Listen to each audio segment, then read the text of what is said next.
Super Saravana stores. Left side OMR, right side ECR. நடுவுல உங்க step stone secret plots. Beach resort plots just 24 lakhs onwards. Call 9626899268. DMK போனாலும் மிகப்பெரிய ஒரு விமர்சனத்துக்கு ஆளாங்க.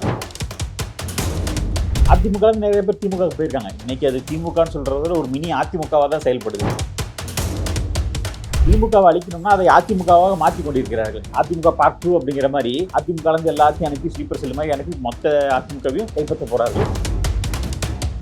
தமிழகத்தை சேர்ந்த கட்சிக்கு உச்சபட்ச அதிகாரங்கிறது முதலமைச்சர் தான். அதையும் பார்த்தவர் அந்த கட்சியிலேருந்து போய் நேர் எதிராக எந்த கட்சியை அழிக்கணுமோ அந்த கட்சியில சேர்ந்து செயல்பட போறார் அப்படிங்கிறப்ப எதை சொல்லி வாக்கு கேட்க போறார். அதாவது அதிமுகவை அழிக்கணும்னா அதிமுக தான் உங்களை வளர்த்து விட்டு முதலமைச்சராக வச்சு அழகு பார்த்தது, உங்களை விசுவாசி அப்படின்னு சொல்லி தான் அந்த பதவியை கொடுத்தாங்க. ஆனால் அதே அதிமுகவை நீங்கள் அழிக்கிறீங்களே, அவருக்கு வேறு வழியும் இல்லாமல் பொக்கத்து போயிட்டார் அப்படிங்கிறத பார்க்குறோம். ஏன்னா அவரோட ஆளுமையை நிரூபிக்க தவறிட்டார். பாஜக அவருக்கு ஒரு பேக்கப் கொடுத்தாங்க, ஆனால் இந்த கூட வாய்ப்புகள் கொடுத்தும் அதை அவர் பயன்படுத்துவார். ஆட்சி முடிஞ்சதும் கட்சியை ஓபிஎஸ் கைப்பற்றிட்டு வர, அதுக்கப்புறம் எடப்பாடி அவர்களோட வாழ்வு கேள்விக்குறியாகிடும், அவர் அரசியல் எதிர்காலம் கேள்விக்குறியாகும் நினைச்சப்ப ஓபிஎஸோட எதிர்காலம் கேள்விக்குறியாகும். திமுக இணைஞ்சிருக்காரு. ஒரு பக்கம் இந்துத்துவக்கும் அவர் சப்போர்ட் பண்ற மாதிரி இருக்கு. இப்போ திராவிட கட்சி கொள்கைக்கும் இவர் போறாருன்னா அவருக்குன்ற ஒரு சித்தாந்தம் என்னதான் இருக்கும்? அப்ப அவருக்கு எந்த ஒரு சித்தாந்தமும் இல்லை. அதிமுக கைப்பற்றினா முடியாத ஒண்ணுக்கு பாஜகவை பழி வாங்குறதுக்காக திராவிட கட்சிக்கு போய் சேர்றது, திமுக போய் சேர்ந்துட்டான்னு பார்க்க முடியாது.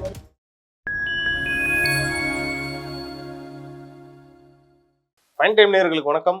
இன்று நம்மோடு இணைந்திருப்பவர் அரசியல் விமர்சகர் திரு ரஞ்சித்குமார் அவர்கள். வணக்கங்க. திரு ஓபிஎஸ் அவர்கள் திமுக இணைஞ்சிட்டாரு. முதல்வர் கூட பாத்தீங்கன்னா ஆரத்தழுவி அவர் திமுக வரவேற்றாரு. என்னோட கேள்வி என்னன்னா, இப்போ ஓபிஎஸ் அவர்கள் தாவேக்கால இணைஞ்சிருந்தா அவருடைய எப்படி இருந்திருக்கும்? அது மட்டும் இல்லாம தாவேக்காக்கு போறத திமுக தடுத்துருச்சா? நீங்க கேட்டதுல 2 கேள்வி. தாவேக்கால இணைஞ்சிருந்தா எப்படி இருக்கும்னு, திமுக போனனால என்ன லாபம் அப்படின்னு. திமுக போனாலும் மிகப்பெரிய ஒரு விமர்சனத்துக்கு ஆளாங்க. அதிமுக நிறைய பேர் திமுக போயிருக்காங்க. இன்னைக்கு அது திமுகன்னு சொல்றதுல ஒரு மினி அதிமுகவாக தான் செயல்படுது. பல விமர்சனங்கள் தொடர்ந்து வந்துகிட்டு இருக்கு. ஏன்னா அதிமுக இருந்து திமுக போன பல பேர் அங்கே அமைச்சராயிட்டாங்க, மாவட்ட செயலாளர்கள், கட்சியில மிக முக்கியமான பதவிகளுக்கு வந்துட்டாங்க அப்படிங்கிறத பார்க்குறோம். ஸோ அதிமுகவோட டாமினேஷன் திமுகக்குள்ள போயிருச்சு அப்படிங்கிறத பார்க்குறோம். ஸோ திமுகவை அழிக்கணும்னா அதை அதிமுகவாக மாற்றி கொண்டிருக்கிறார்கள். அதிமுக பார்ட் 2 அப்படிங்கிற மாதிரி அதிமுக இருந்து எல்லாத்தையும் அனுப்பி ஸ்லீப்பர் செல் மாதிரி அனுப்பி மொத்த அதிமுகவையும் கைப்பற்ற போறார்கள். இப்போ அது ஒரு முதல் குடும்பம் மட்டும்தான் அங்கே இருக்குது. சுற்றி இருக்க ஒரு 2-3 பேர் பழைய கேஸ்லாம் ரிட்டையர் ஆயிடுச்சுன்னா இனி அது முழுக்க முழுக்க அதிமுகவின் கூடாரமாக மாறிடும் அப்படிங்கிற மாதிரி. அதுல ஒரு முத்தாய்ப்பாக அதிமுகவோட முதலமைச்சராக இருந்தவரே 3 முறை முதலமைச்சர், அதுக்கு மேல ஒன்றும் இல்லை. ஒரு பிராந்திய கட்சி, ஒரு தமிழகத்தை சேர்ந்த கட்சிக்கு உச்சபட்ச அதிகாரங்கிறது முதலமைச்சர் தான். அதையும் பார்த்தவர் அந்த கட்சியிலேருந்து போய் அது நேர் எதிராக எந்த கட்சியை அழிக்கணுமோ அந்த கட்சியில சேர்ந்து செயல்பட போறார் அப்படிங்கிறப்ப எதை சொல்லி வாக்கு கேட்க போறார்.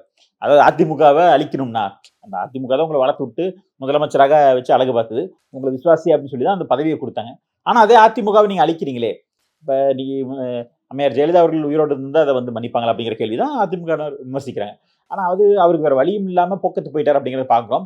ஏன்னா அவரோட ஆளுமையை நிரூபிக்க தவறிட்டார்.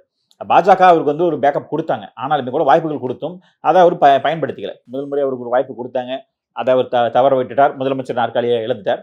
எடப்பாடி பழனிசாமி அவர்கள் அந்த நாற்காலியை தக்க வச்சுக்கிட்டார். 4.5 வருஷம் அசையாமல் உட்காந்துட்டாரு. அதுக்கப்புறம் கட்சியும் கைப்பற்றி விட்டார். சரி, ஆட்சி முடிஞ்சதும் கட்சியை ஓபிஎஸ் கைப்பற்றிட்டு வர, அதுக்கப்புறம் எடப்பாடி அவர்களோட வாழ்வு கேள்விக்குறியாகிடும், அவர் அரசியல் எதிர்காலம் கேள்விக்குறியாகும் நினைச்சப்ப ஓபிஎஸோட எதிர்காலம் கேள்விக்குறியாயிருச்சு. ஏன்னா ஒருங்கிணைப்பாளராக ஓபிஎஸ் அவர்கள் தான் இருந்தார். அப்ப கட்சியோட அதிகாரம் உச்சபட்ச அதிகாரம் ஓபிஎஸ் தான் இருந்துச்சு.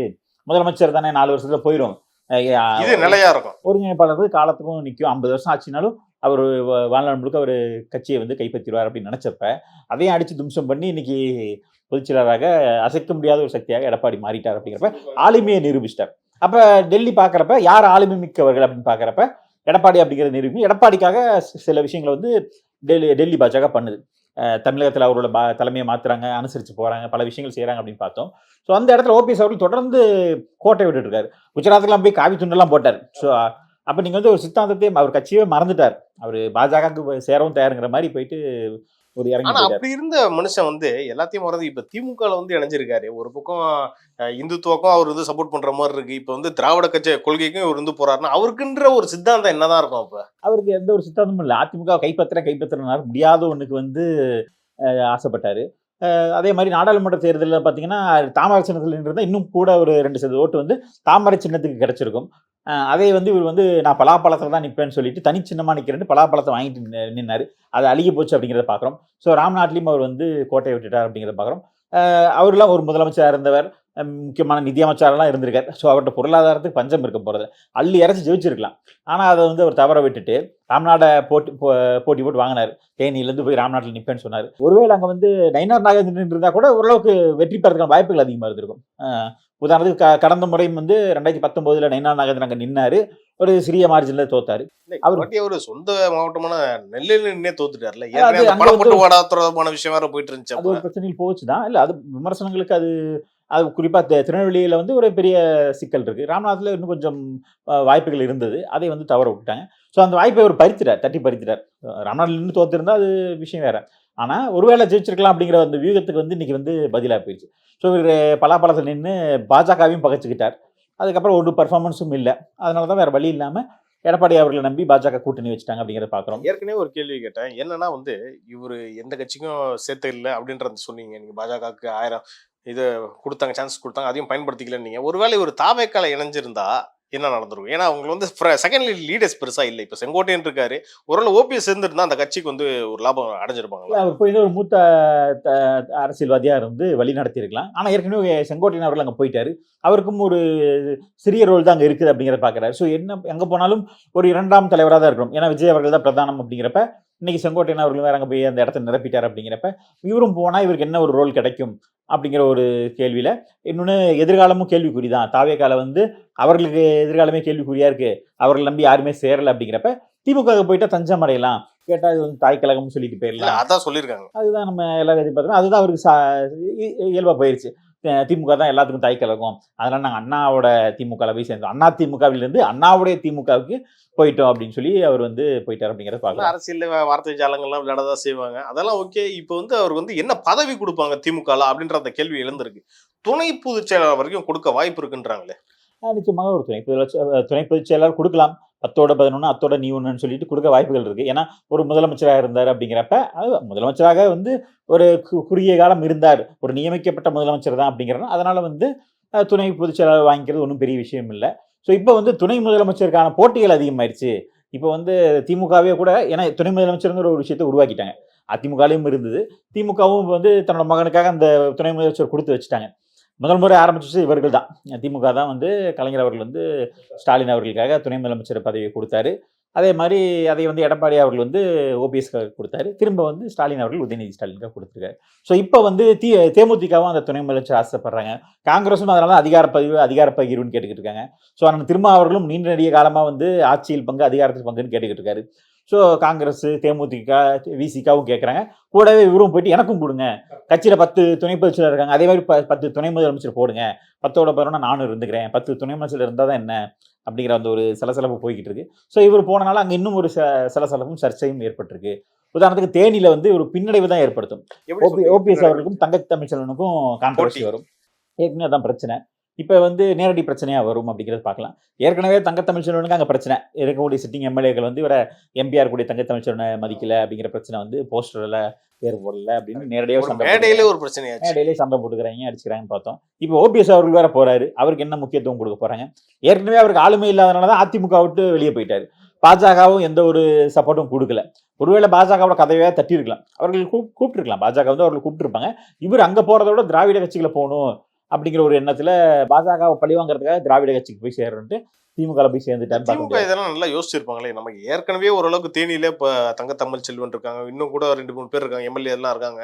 இப்ப இப்படி ஒரு ஸ்ட்ராங்கா இருக்கக்கூடிய இடத்துல இப்ப ஓபிஎஸ் மாதிரி ஒரு ஆள் ஓபிஎஸ் இருந்தா ஒரு ஈகோ கிளாஷ் வரும்னு உங்களுக்கு நல்லா தெரியும்ல, அப்புறம் ஏன் அதை வந்து சேர்த்துக்கிறாங்க? இருந்தாலும் அவர்கள் என்னன்னா இது வந்து ஒரு அடிஷனல் வேல்யூவா இருக்கும். ஒரு கட்சியோட எதிர்கட்சியா இருக்கக்கூடிய ஒரு கட்சியிலேருந்து நாங்கள் முதலமைச்சராக இருந்தவரே நாங்கள் தட்டி தூக்கிட்டோம், எங்களுக்கு வந்து ஒரு இமேஜ் கிடைக்கும்னு நினைக்கிறாங்களா? பெர்செப்ஷன் கிரியேட் பண்றாங்க. நாங்கள் வந்து இப்போ காங்கிரஸ் உடஞ்சிரும், திமுக கூட்டணி சலசலப்பா இருந்துச்சு, எல்லாம் பிரிஞ்சு போயிடுவாங்க அப்படின்னு சொல்லப்பட்டப்ப தேமுதிக உள்ள எழுதப்பட்டு தொடர்ந்து அவர்கள் வந்து தங்களோட வெயிட்டேஜை காட்டிட்டு வராங்க. நாங்கள் பலம் அதிகமாகிட்டே போறோம், நாளுக்கு நாள் எங்களோட பலம் கூடிக்கிட்டே போகுதுன்னு. அதற்கு தான் அந்த தேமுதிக ஓபிஎஸ் அவர்களோட டிராமா அப்படின்னு பார்க்குறோம். ஸோ இவர்கள் என்ன பண்ண போறாங்க? இப்போ வந்து பாருங்க, இவ்வளோ ஒரு முதலமைச்சரே இங்கே வந்துட்டாரு, முன்னாள் முதலமைச்சரே இங்கே வந்து சேர்ந்துட்டாரு, நிச்சயமா அவருக்கு அதிகமாக சீட்டு கொடுக்கணும், அதனால வேற வழி இல்லை. அப்படின்னு சொல்லிட்டு இவரை காங்கிரஸ் வந்து அவர்களை வந்து கண்டெயின் பண்ண பார்ப்பாங்க. காங்கிரஸ் வந்து அதனால தான் அதிகமாக ஆரம்பிக்கிறாங்க. அவர்கள் வந்து 40 சீட்டு கிடைக்காதுன்னு தெரியும், இருந்தாலும் 40ல் ஆரம்பிச்சாதான் 30ல் வந்து நிற்கும், கடைசிக்கு ஒரு இருக்கிற 25 தக்க வைக்கலாம் அப்படின்னு பார்க்குறாங்க. ஸோ திமுக வந்து அதுலேயும் 2 பிடிங்கிட்டு விட்டுறலாம், நீ ராஜ்யசபா கேட்குறீல்ல, சரி இதுலேருந்து 2 கழிச்சுக்கிறேன்னு சொல்லி சொல்கிறாங்க. ராஜ்யசபாங்கிறது ரொம்ப அதிகம் தான் இவர்களுக்கு, எம்எல்ஏ சீட்டை விட ராஜ்யசபா இவர்களுக்கு அதிகம் தான் எதிர்பார்க்கலாம். ஏன்னா அது ஒன்று கிடைச்சாலே இவர்களுக்கு போதும். கிட்டத்தட்ட 39 எம்எல்ஏக்கள் ஓட்டு போட்டால் தான் ஒரு ராஜ்யசபா உருவாக முடியும். இவர்கள் இன்னைக்கு தமிழ்நாட்டில் இருக்கக்கூடிய எண்ணிக்கை வந்து 18 தான், ஒரு அரை ராஜ்யசபா தான் கிடைக்கும். ஒரு ராஜ்யசபா கொடுக்கறனால ஒரு இழப்பு இல்லை, அதை கொடுத்து காங்கிரஸை தக்க வச்சுக்குவாங்க. இது ஒரு பக்கம் இருக்கிறப்ப பிரதமர் மோடி அவர்கள் வந்து மதுரையில் அந்த மாநாட்டில் வந்து பங்கேற்றிருக்காரு. அங்கே வந்து பார்த்தீங்கன்னா பெரியாரோட படத்தை வந்து நீக்கியிருக்காங்கன்ற அந்த தகவல் வேறு வந்துச்சு. இதை வந்து திருமாவளவன் அவர்கள் வந்து கண்டிச்சிருக்காங்க. இது வந்து உண்மையிலேயே அதிமுக ஒரு பின்னடைவு தானே ஏற்படுத்தும். தமிழ்நாட்டில் இன்னைக்கு வரைக்கும் பெரியாரோட கொள்கைகள் வந்து எல்லாரையும் வந்து ஃபாலோ பண்ணிட்டு தான் இருக்காங்க. இது வந்து அதிமுக ஒரு பின்னடைவு தானே ஏற்படுத்தும். பெரியார் அவர்கள் வந்து விமர்சனத்துக்கு பேர் போனவர் அப்படிங்கிறத பார்க்குறோம். எப்பயுமே வந்து பெரியார் வெர்சஸ், அதாவது பெரியார் ஆதரிக்கிறவங்க வெர்சஸ் பெரியாரை எதிர்க்கிறதுன்னு தான் ஒரு அரசியல் நகர்ந்துக்கிட்டு போகும் அப்படிங்கிறத பார்க்குறோம். பெரியார திமுகவே எதிர்த்தது, பெரியாரை எதிர்த்து தான் திமுகவே உருவானது அப்படிங்கிறது. அவரே திமுக எதிர்த்தாரு. ஆமா, திமுகவை எதிர்த்து தான் அவர் பிரச்சாரம் பண்ணார். காமராஜர் அவர்கள் ஆதரிச்சு திமுகவுக்கு எதிராக பிரச்சாரம் பண்ணார். திமுக ஓட்டுப்படாயும் தரம் தாழ்ந்து பேசினவர், அரசியலில் முதல்ல தரம் தாழ்ந்து பேசினவரே பெரியார் அப்படின்னு தான் பார்க்க வேண்டியதா இருக்கு. திமுகவே தேர்தல் வர நேரத்தில் பெருசாக பெரியாரை பேச மாட்டாங்க, தேர்தல் பிரச்சாரத்தில் பெரியார் அவர்களை முன்னெடுத்த மாட்டாங்க. பெரியார் அவர்களை பேசுவாங்க, ஓட்டு கேட்க போகும்போது பெரியார் படத்தை நீக்கிடுவாங்க அப்படிங்கிற விமர்சனம் திமுக மேலே இருக்குது. அந்த மாதிரி அதிமுக வந்து அது பெரியார் படத்தை அவரோட இதாக போட்டுருந்துருக்கலாம். பாஜக அதில் உடன்பாடு இல்லாதனால அவர்கள் நீக்கியிருக்கலாம். ஏன்னா வரப்போறது பிரதமர் மோடி அவர்கள் பாஜகவோட அதனால வந்து பாஜகவோட கூட்டம் அப்படிங்கிறப்ப அதுல வந்து அவர்கள் விரும்ப வேண்டாம் அப்படின்னு நினைச்சிருக்கலாம். ஆனா மோடி அவர்கள் அதை வந்து ஒன்றும் சொல்ல போறது இல்லை. மோடி அவர்கள் வந்து என்ன சொல்றாங்கன்னா, அது விமர்சனம் இன்னி வரைக்கும் அதிமுக மேல இருக்கு. இது என்டிஏ தலைமையிலான கூட்டணியை பாஜக தான் தீர்மானிக்க போகுதுன்ற விஷயத்த சொல்லிட்டு இருக்கும் போது, இப்ப இந்த மாதிரி விஷயத்த பண்ணும் போது தான் அது வந்து சர்ச்சைக்கு உள்ளானதா ஆகுது. அதுதான் கேட்கிறேன். அது வந்து பாஜக ஏற்படுத்தக்கூடிய கூட்டம் அப்படிங்கிறப்ப அதில் அவர்கள் தலைவர்கள் விரும்புகிற தலைவர்கள் போடுறாங்க. இன்னைக்கு பெரியார் அவர்கள் வந்து அதிமுகவுக்கு போடணுங்கிற கட்டாயம் கிடையாது. அது அதிமுக கூட்டமாக இருந்தால் பெரியார் அவர்கள் படத்தை போட்டு அவர்கள் நடத்துறதுல வந்து எந்த ஒரு மாற்று கருத்தும் இல்லை. ஸோ பாஜக அந்த கொள்கையில் உடன்பாடு இல்லாதனால அவர்கள் அதை நீக்கியிருக்கலாம். இன்னும் முழுமையான தகவல் என்னன்னு தெரியல. அது எப்படி பார்த்தாலும் ஏதோ ஒரு காரணம் இருந்திருக்கும். அது என்ன காரணம்? உதாரணத்துக்கு பெரியாரை பிடிக்காதனால நிற்கினாங்களா, இல்லை சித்தாந்தத்துக்கு எதிராக நிற்கினாங்களா, இல்லை வேற ஏதோ காரணம் கொடுத்தாங்களா என்னங்கிறத நம்ம வந்து இன்னும் களத்தில் ஆராய்ச்சி பண்ணி பார்க்கும்பொழுது தான் தெரியும். எப்படி இருந்தாலும் வந்து பாஜகவுக்கு வந்து அது உடன்பாடு இல்லாத விஷயம் தான். பிரதமர் மோடி அவர்கள் வந்து வந்திருக்காரு. ஏற்கனவே வந்து பார்த்தீங்கன்னா பாராளுமன்ற தேர்தலப்ப கிட்டத்தட்ட தொடர்ந்து அவர் 6-7 வாட்டி வந்தார். அப்பயும் வந்து மக்கள் வந்து ஆதரிக்கல. இந்த வாட்டி எப்படி இருக்க போதுன்னு நினைக்கிறேன். இல்லை, அதாவது வெற்றி தோல்வியை பற்றி யோசிக்காமல் தொடர்ந்து வந்து களப்பணி ஆடிட்டு இருக்காங்க அப்படின்னு பார்க்க வேண்டியதாக இருக்குது. பிரதமராக இருந்தாலுமே கூட அவர்கள் வந்து கட்சியோட வளர்ச்சிக்காக வந்து வந்து களத்தில் இறங்கி பண்ணுறாரு. தமிழ்நாட்டில் வந்து எவ்வளோ தூரம் ஓட் கன்வெர்ட் ஆகும், சீட் கன்வெர்ட் ஆகும், அது வந்து ஆட்சி அமைக்க முடியும் அப்படிங்கிறதெல்லாம் எதிர்பார்க்காம வேலை செஞ்சுட்டு இருக்காங்க. அப்படி தான் நாடு முழுக்கும் வேலை செஞ்சுட்டு இருக்காங்க பார்க்குறோம். பல மாநிலங்களில் வந்து ஆட்சி அதிகாரத்தில் இல்லைனாலுமே கூட தொடர்ந்து பயணிக்கிறாங்க, தொடர்ந்து நலத்திட்டங்கள் கொடுக்குறாங்க. குறிப்பாக திருப்பரங்குன்றத்தில் 2 முக்கியமான விஷயத்தை அவங்க முன்னெடுத்து கொண்டு போகிறாங்க. உதாரணத்துக்கு எய்ம்ஸ் வந்து கொடுக்கல, ஒரே ஒரு செங்கல் தான் இருந்துச்சுன்னு சொல்லி செங்கலை வச்சு போன அரசியல் பண்ணாங்க. இந்த தாட்டி வந்து எய்ம்ஸ் பெரும்பளவு கட்டி முடிக்கப்பட்டது. ஸோ அதை வந்து அவர் அதை பற்றி பேசப்படும். இன்னைக்கு எய்ம்ஸ் எவ்வளோ தூரம் வந்திருக்குங்கிற விஷயங்கள் வந்து பேசு பொருளாகும். எய்ம்ஸ் கிட்டத்தட்ட பாதி வேலைகள் முடிஞ்சிச்சு.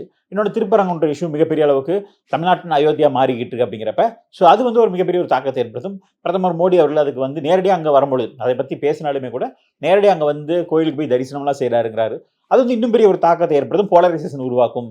ஒருவேளை அதிமுக கூட்டணியில் பாஜக அந்த தொகுதியை பெற்று அங்கே நின்று அங்கே ஒரு பாஜக வேட்பாளர் போட்டு வெற்றியும் பெற்றால் மிகப்பெரிய ஒரு தாக்கத்தை, ஒரு மெசேஜை கொடுக்கும் அப்படிங்கிறத பார்க்கலாம். இல்லை, இந்த ஃபார்முலா வந்து ஏற்கனவே ராமநாதபுரத்தில் வந்து பாஜக கையில் எடுத்தாங்க. அங்கேயும் வந்து இந்து வாக்குகள் வந்து அதிகமாக இருக்கு. ஆனால் அங்கேயே வந்து அவங்களுக்கு கை கொடுக்கல. அது வந்து மதுரையில் கை கொடுக்குன்றது மாதிரி பாஜக நம்புதா? அதாவது கொஞ்சம் கொஞ்சமாக தான் போலரைஸ் ஆகும் அப்படிங்கிறது. அயோத்தியாவில் 1992 பாபர் மசூதி இடிக்கப்பட்டப்ப அடுத்து வந்த தேர்தலில் மிகப்பெரிய ஒரு பிரம்மாண்டமான ஒரு வெற்றியெல்லாம் பெறல. போராடி தான் பெற்றாங்க. கூட்டணியில் தான் வர வேண்டியதாக இருந்துச்சு.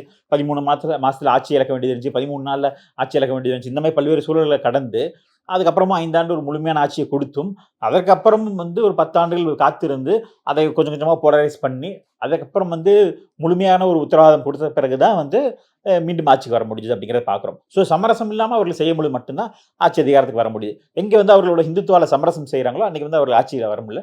ஸோ தமிழகத்தில் போலரைசேஷனாக கொஞ்சம் லேட் ஆகுது. ஸோ திமுக இந்த மாதிரி விஷயங்கள் செய்யும்போது சிறுக சிறுக வந்து அது வந்து இன்னும் கை கொடுக்கும். உதாரணத்துக்கு நவாஸ் கனி அவர்கள் வந்து திருப்பரங்குன்ற இஷ்யூவில் வந்து அவர் வந்து ஒரு சார்பு நிலை எடுத்தார். இந்துக்கள் மனதை புண்படுத்துற மாதிரி பல விஷயங்கள் செஞ்சார் அப்படிங்கிறப்ப இது வருங்காலங்களில் தேர்தல் எதிரொலிக்கும். கடந்த முறை வந்து யதார்த்தமாக போயிட்டு போயிடுது. இனி வரக்கூடிய காலங்களில் இது ஒரு ரிலீஜியஸ் போலரைசேஷன் உருவாகும் அப்படிங்கிறத எதிர்பார்க்கலாம். இல்ல நீங்க சொல்றபடி பார்த்தா கூட 99ல கோயம்புத்தூர்ல ஒரு குண்டு வெடிப்பு நடந்துச்சு. அதுக்கப்புறமே வந்து பாஜக வந்து இந்த இந்து முஸ்லீம் அந்த போலரைசேஷன் அந்த அரசியல கையில் எடுத்தாங்க. ஆனா அதுக்கப்புறமே பாஜக பெருசா அந்த வெற்றி எதுவும் கொடுக்கலையே. தமிழ்நாட்டுல அந்த ஃபார்முலா எடுபடுமான்ற அந்த கேள்வி வருது. அதாவது 2001 வந்து திமுக கூட்டணியில ஆட்சி அமைக்கிறதுக்கு ஒரு வாய்ப்பு இருந்தது. பாஜகவை கூட்டணியில வச்சுக்கிட்டும் தமிழ்நாட்டில் ஆட்சியை பிடிக்க முடியும் அப்படிங்கிறத திமுக நிகழ்த்தி காட்டுச்சு அப்படிங்கிறத பார்க்குறோம். ஸோ அதுக்கு அடுத்தடுத்து வந்த காலங்களில் கூட்டணி அவர்களுக்கு சரியா அமையல, கட்சியை இன்னும் மிக வீரியமாக வளர்த்து கொண்டு போக முடியல அப்படிங்கிறத பார்க்குறோம். ஸோ அதுக்கப்புறம் வந்த கூட்டணிகள் தோல்வி ஏற்பட்டாலுமே கூட ஒரு கணிசமான வாக்கு வங்கி உயர்ந்திருக்குது. 2014, 2019, 2024 தொடர்ந்து ஒரு கணிசமான ஓட்டு வங்கி உயர்ந்துகிட்டே வந்திருக்குது. குறிப்பாக 2014லையும் 2024லையும் பாஜக தலைமையிலான ஒரு அணியை உருவாக்கி, தேர்ட் ஃப்ரண்ட் உருவாக்கி கணிசமான வாக்கு வங்கி 18% வந்து நெருங்கியிருக்காங்க அப்படிங்கிறத பார்க்குறோம். ஸோ இன்னும் சிறிது ஆண்டுகள் உழைச்சா மிகப்பெரிய ஒரு மாற்றத்துக்கான வாய்ப்புகள் வர வாய்ப்பு இருக்கு. நேரத்துக்கும் கருத்துக்கும் நன்றி. நன்றி.